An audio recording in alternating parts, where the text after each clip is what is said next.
कुछ चीजों को कभी शो मत करना, शो करके मत करना। ध्यान शो करके मत करना, पढ़ाई शो करके मत करना।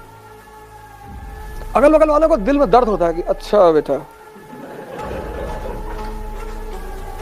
मुर्दों का कोई दुश्मन नहीं, तुम मुर्दा बन के रहो। अगर मुर्दा जा रहा है तो कोई गाली देता है? तुम क्या करना चाहते हो जीवन में, यह बात तुम्हारे साये को भी नहीं पता होना चाहिए। तुम अपने घर में, गांव में कुछ मत बताओ, तुम्हारा घर बड़ा सुकून से रहेगा। जय हिंद फ्रेंड्स। सपने कभी मत बताओ किसी को। तुम क्या करना चाहते हो जीवन में, यह बात तुम्हारे साये को भी नहीं पता होना चाहिए। क्योंकि दुनिया एक चीज के लिए तैयार बैठी है, डिस्टर्ब करने के लिए। और दुनिया तैयार बैठी है तुम्हारे घर से लेकर बाहर तक सब।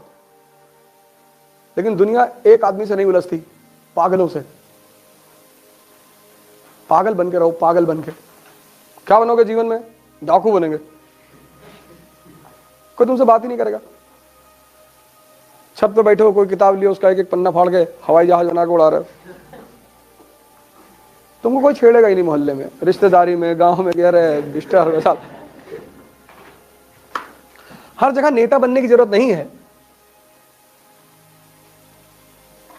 शादी में गए हो, बोले जा रहे हो, इंडिया के राजनीति पर बता रहे हो, पॉलिटिक्स में, हर आदमी तुम्हें देख रहा है, चौबे जी लौंडा बहुत पढ़ रहा है। इस दुनिया में हर आदमी तुम्हें डिस्टर्ब करने के लिए बैठा हुआ है। और जब तुम कुछ करना शुरू करोगे ना, तो ऐसी ऐसी कहानियां तुम्हारे बारे में, मेरे बारे में तो उड़ाई नहीं गई, सब सही है। मेरे बारे में जितनी कहानियां बताई गई वो सब सही है, तुम्हारे बारे में उड़ाई जाएंगी। तुम कभी, बहुत लोग बहुत दुखी होते हैं कि यार हमने ये तो जीवन में नहीं किया। हाँ, तो इसीलिए तो कहा जा रहा है मैंने तो किया। मेरे दोस्तों को, जब मेरे साथ क्लासमेट वगैरह हैं और जो लोग साथ रहे हैं कभी किसी जमाने में, और जिन्होंने मुझे देखा है जलते हुए, उनको बड़ा आश्चर्य हुआ। अरे लगे गाना गाने, तो लोग हमसे पूछ रहे कि वो ऐसे कह रहे थे, सही कह रहे थे। तुम इज्जत की चिंता मत करो, तुम अपनी यूटिलिटी की चिंता करो। तुम अगर लोगों के काम के हो, सब तुमको इज्जत देंगे।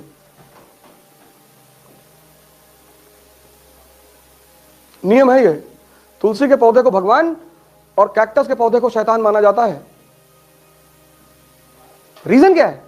तुलसी का पौधा दवा है, कैंसर तक की दवा बनती है उससे। पीपल का पौधा भगवान, बृहस्पति ग्रह का सूचक, क्योंकि रात और दिन दोनों समय ऑक्सीजन रिलीज करता है। यूटिलिटी है। आज भी गांव में तुम जाओ, लोग पीपल का पेड़ नहीं कटने देते, कहते इस पे ब्रह्म का वास है।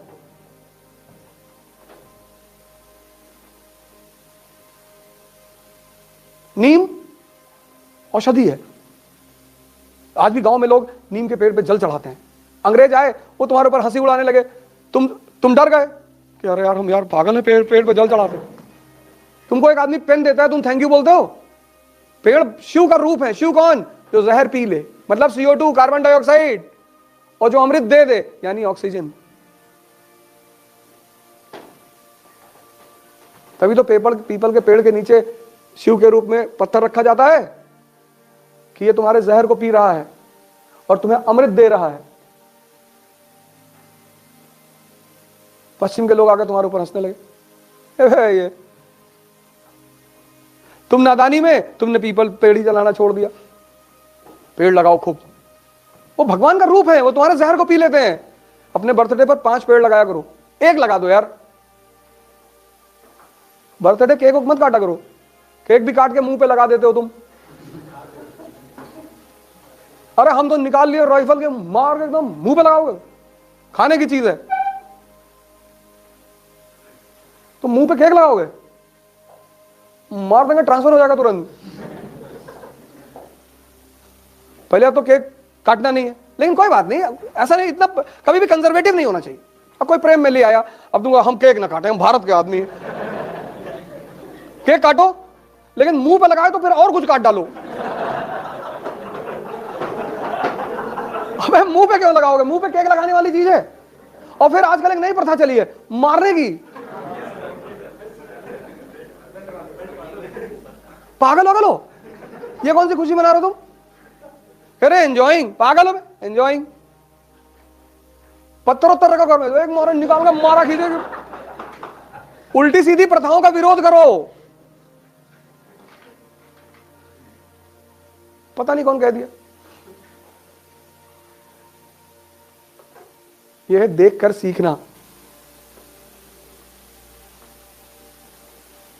अपनी सपने किसी को मत बताओ, अपनी महत्वाकांक्षा किसी को मत बताओ, बताओ ही मत, मस्त रहो अपने में। सूरज सुबह नॉक थोड़ी करता है, जब वो चमकता है तो दुनिया खुद ही उसकी तरफ देखती है। अब जब तुम्हारी शादी हुई या तुम्हारी गर्लफ्रेंड है या बॉयफ्रेंड है या तुम्हारा कोई बहुत पक्का दोस्त है, अच्छी चीजों को कभी समाज में एक्सपोज मत करो। शादी हुई, अब आमतौर पर लोग एक दूसरे को प्रेम दिखाते हैं, एक गिलास में 2 स्ट्रॉ डाल के पी रहे हैं। अगल बगल वालों को दिल में दर्द होता है कि अच्छा बेटा, तुम जिससे सबसे ज्यादा प्यार करते हो ना, उसको सबसे ज्यादा विरोध करो पब्लिकली, तुमको कोई नहीं भड़काएगा। कुछ चीजों को कभी शो मत करना, शो करके मत करना। ध्यान शो करके मत करना, पढ़ाई शो करके मत करना, प्रेम शो मत करना। समाज को बर्दाश्त ही नहीं होता। अभी तुम 10 घंटा पढ़ो, अगल बगल वाले अनरस में आ जाएंगे अगर देख रहे हैं तो। इसीलिए शमशान के लिए इतनी कहानियां उड़ाई गई, क्योंकि ये जो हिंदुस्तानी ध्यानी थे, तो जब ये ध्यानवान करते थे तो आम पब्लिक आके कोई कुत्ते की हड्डी फेंक गया, कोई पत्थर मार गया, तो फिर इन लोगों ने शमशान में बैठ के ध्यान करना शुरू की। तो अब शमशान में की कहानियां बना दी। तुम्हारा रात में पायल की आवाज आती, और जो शमशान के केयर टेकर, उनके बच्चे दिन रात वहीं रहते हैं, उनको तो नहीं आती। चाहे मुसलमान शमशान हो चाहे हिंदू हो, उनका केयर टेकर फैमिली वहां रहती है ना। हमारा स्कूल है फातिमा स्कूल गोंडा में, तो हमारे स्कूल के जस्ट बगल में मुस्लिम कब्रिस्तान है। तो जो कब्रिस्तान के केयर टेकर थे, उनके बच्चे उसी कब्रों पे खेलते थे। तुमने एक बार उस केयर टेकर से पूछा, मैंने कहा भाई साहब आपको डर नहीं लगता? बोला भैया डर तो जिंदा आदमी से लगता है, ये तो सब बेचारे मर गए।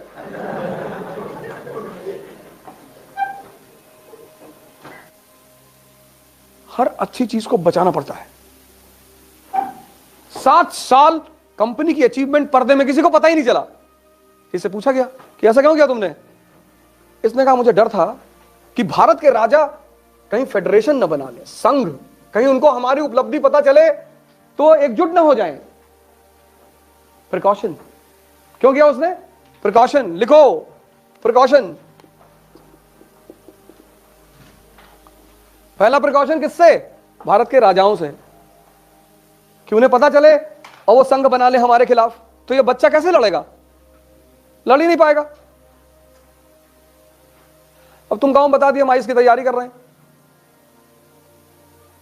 और तुम्हारा जो गाय भैंस रखने का मड़ा है उसमें पड़ोसी ने आग लगवा दिया, और तुम्हारे पापा फोन किए कि यार किसी ने वो खैरानी फूंक दी यार, तो तुम वहां डिस्टर्ब हुए कि नहीं?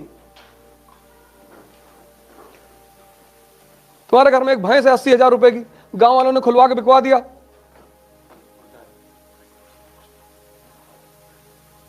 तुम अपने घर में गांव में कुछ मत बताओ, तुम्हारा घर बड़ा सुकून से रहेगा।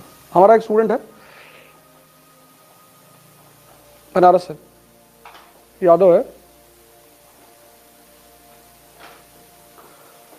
तो जब उसका मेंस आया तो गांव में पट्टीदारी है ना, उसका दीवार ही गिरा दिया। कहिए दीवार अभी अवैध जमीन पे बनी है। उसके भाइयों को मारा भी सब। वो बेचारा भागा बनारस।